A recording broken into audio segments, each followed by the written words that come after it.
What's up, y'all? So today I am just going to propagate into the realm as I always do, right? So, what should we talk about today? What will we talk about today? What are we going to talk about today? Well, let's talk about the elephant in the room.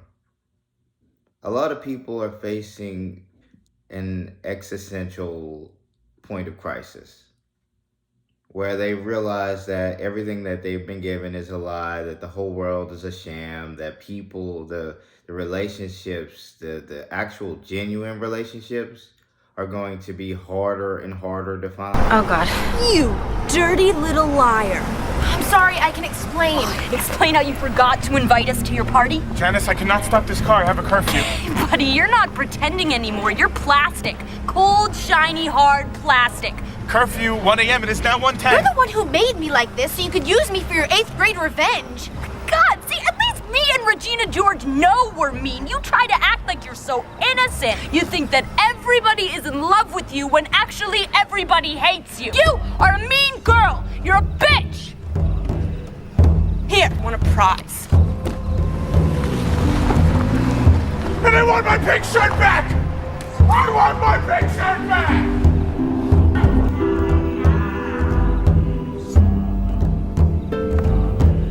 When you do find them, you really have to hold on to them for dear life, because once they're gone, it's like you're in an ocean full of nonsense. But when I say hold on to them for dear life, just know that this is a journey. I don't mean physically, like I'm not letting you go. Man, go with the flow, of course. Do everything in your power to make whatever you have going on with whoever you have it going on with. You just have to go with the flow. I mean, people come and go. So when I say you have to hold on for dear life, just go with the flow, of course. Do everything in your power to, be cool with them. And everything should work out as it should. But again, if they leave, if you leave, so be it. That's just the way it is. So you can't harp on it or overthink it, of course, because once you do that, it's like, oh my God, anxiety, shaky. No. Calm, please. Calm. So what? Everything is a lie.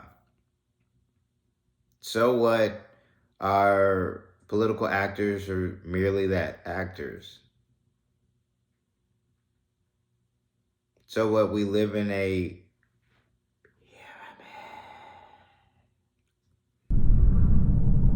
Tell me again. Oh, come on, you've heard it 3 times, Dee. I want to remember every word. All right, we can either view this as a catastrophe or an opportunity. I, ex-acting president, former commander of the obliterated Battlestar Pegasus Apollo to my friends, I choose the latter. We're no longer enslaved. By pecking at the breadcrumbs of the 13th tribe, we are now free to go where we want to go, be who we want to be. But you have to take solace in all of that. There's information to be gained. There's knowledge to be gained. There's so much to do. So little time, but still do it.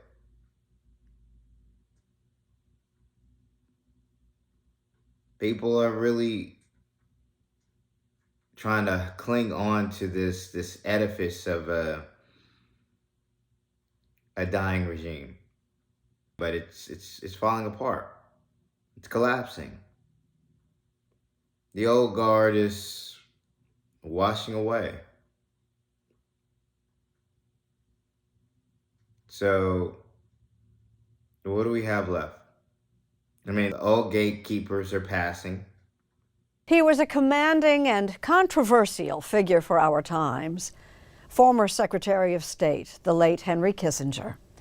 But for senior contributor Ted Koppel, Henry Kissinger was a complicated diplomat who became a friend.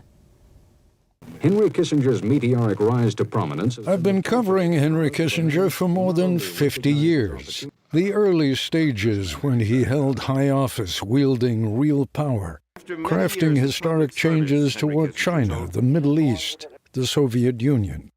In his 90s, Kissinger co-authored, was it his 20th or 21st book?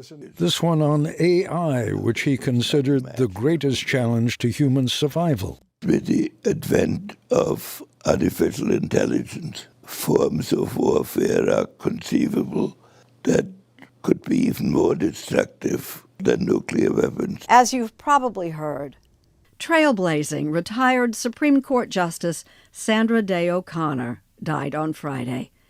Our appreciation is from O'Connor biographer Evan Thomas. When Chief Justice Warren Burger escorted Sandra Day O'Connor, the first woman justice in the court's 200-year history, down the steps of the Supreme Court, he said to the reporters, "You've never seen me with a better-looking justice yet, have you?" Well, you know, Sandra O'Connor did not love that. But it was 1981, and she was used to this sort of thing. She just smiled. She was tough, she was smart, and she was determined to show that women could do the job just as well as men. One of the things that she was smart about was staying out of petty, ego-driven squabbles. At the court's private conference, when Justice Antonin Scalia started railing against affirmative action, she said, "Why, Nino, how do you think I got my job?" They didn't have what it took to actually do the actual inner insight to learn what a lot of people or folks who are on a specific journey are learning. How young are you looking? You still aging out there? Okay. You know, it's a program, of course, but we just go with it. So, moving right along. People are becoming too filled with anxiety, too filled with depressive thoughts, and that's okay. I will say you have to have that. Shatter everything. Let it break you. Turn around, man. Hey, pretty boy. Hey, over here.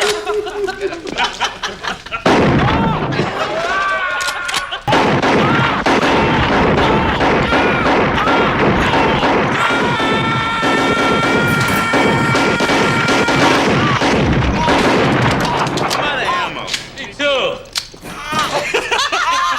Hey, Clarence, you still alive? Okay, Funzo. Okay, let's get out of here. Good night, sweet prince. And hopefully you come out of that stronger than ever.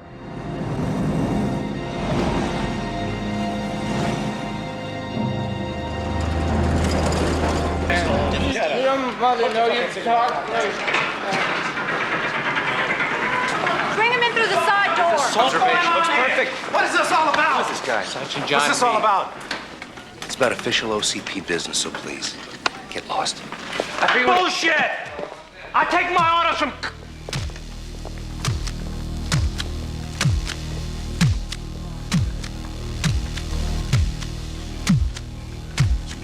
What is this shit? Yeah, good question. Hey, wait for me.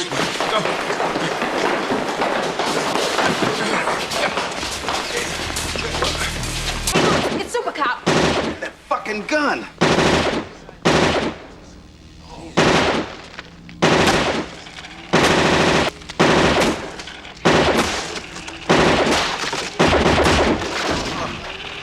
Shit.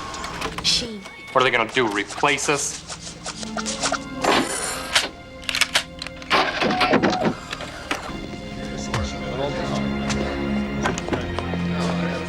Reed! Yeah. He needs a car. Thank you. Sure. Anytime. Oh, yeah. Go get him, boy. It worked wonders for me, of course. Put me on a path where I know all things, I see all things, I am all things. I just go with it. Now, I watch a lot of YouTube. I watch a lot of movies. I watch a lot of everything. Because, one thing to always keep in mind, something I learned from the military. Someone is always watching. Okay?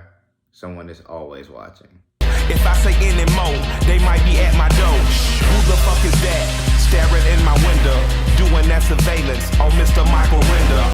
But with that, for me, I don't care. You can watch all you want. I'm living in this vessel. I'm going to do what this vessel does best. Live! Because why not? What else is there? Being a slave, being indoctrinated, being up under someone who doesn't appreciate you fully. I'm good. I'm okay. Thank you, though. I'll create on my own, if you don't mind. Now, with that, we have a problem that we are facing.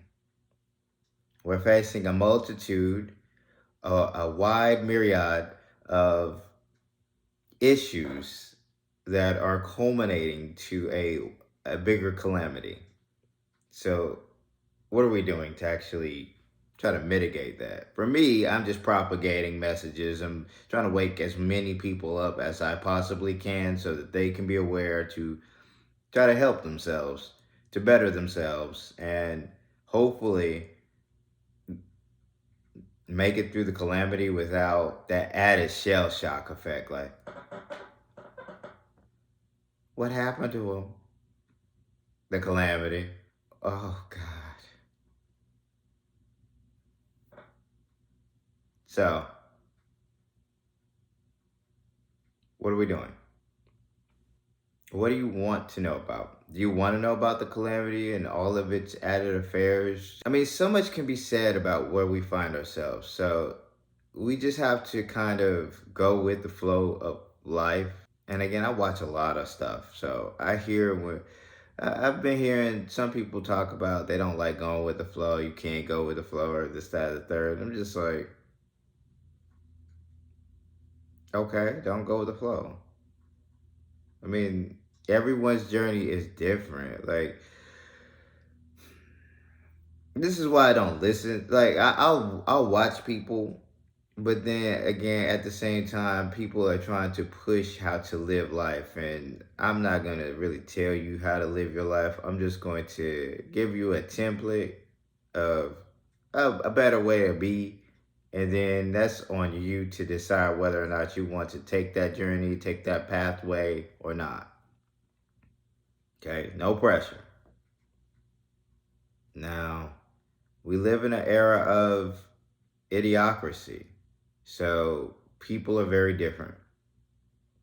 The masses are still in leadership, and they are horrendously obtuse.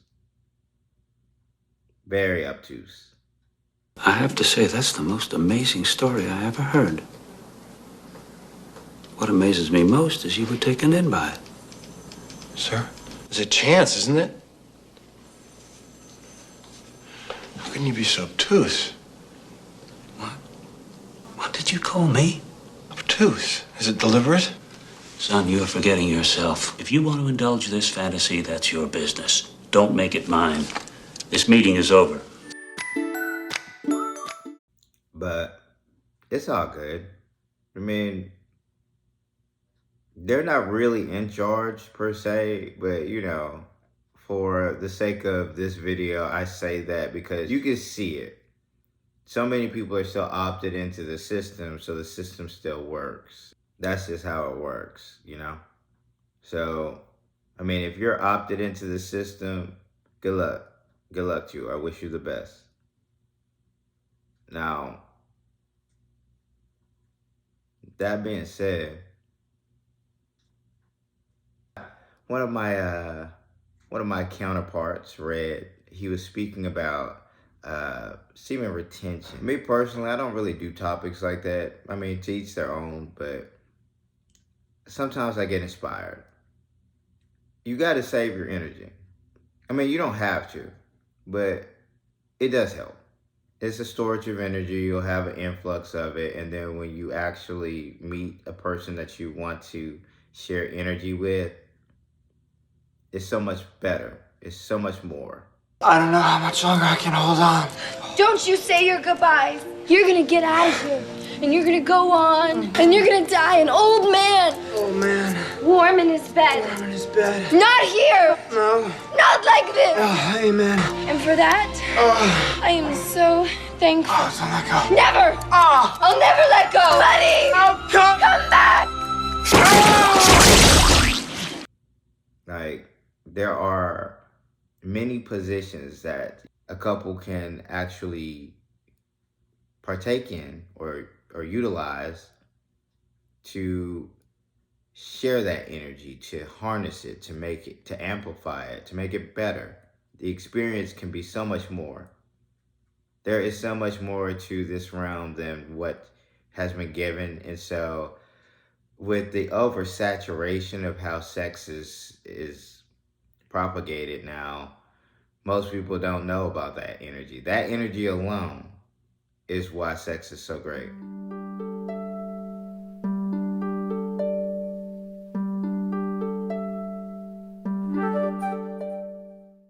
I mean, don't get me wrong. It feels good to release, of course. But at the same time, when you release, what are you releasing? Energy, right? Okay. So why not amplify that energy? Have the most powerful experience you ever could experience instead of having these one-offs and just like, come on. How do you get a thrill out of that? I mean, some people do. I'm not gonna knock you. That's your journey. That's your journey. But me, I just don't. I mean, I'm an energy person. I just need the energy. I have to have it. If it's not there, then it's not gonna happen. Energy. It's the new kick. It's the new wave. Get on the trend. Come on now. But with that being said, I said I was gonna leave you with that, but really, we are facing an actual calamity. And there are key people out there who recall things. And I'm not saying that to toot anyone's horn or to push an agenda of someone being in the lead. All I'm saying is our civilization is at a precipice. We are actually at a point where extinction could happen. I mean, of course, there will be a new iteration, a new form, but how will this civilization fare that? You know, the calamity? This is what we were built for. This is what these vessels were made for at this time alone. We survived the last one. Let's see if we can survive this one. Okay? Now, again, you need to be told certain things. So I'm not hearing it being told by too many other people, if anyone. And so I may propagate it so that it can be propagated and disseminated throughout the realm by other means, of course. Kind of how all of my other messages get out there. So you're welcome. But with that, not tooting no horns, no ego behind it. I just have to say that you're welcome because it's a template. You're opting in. You're playing the game.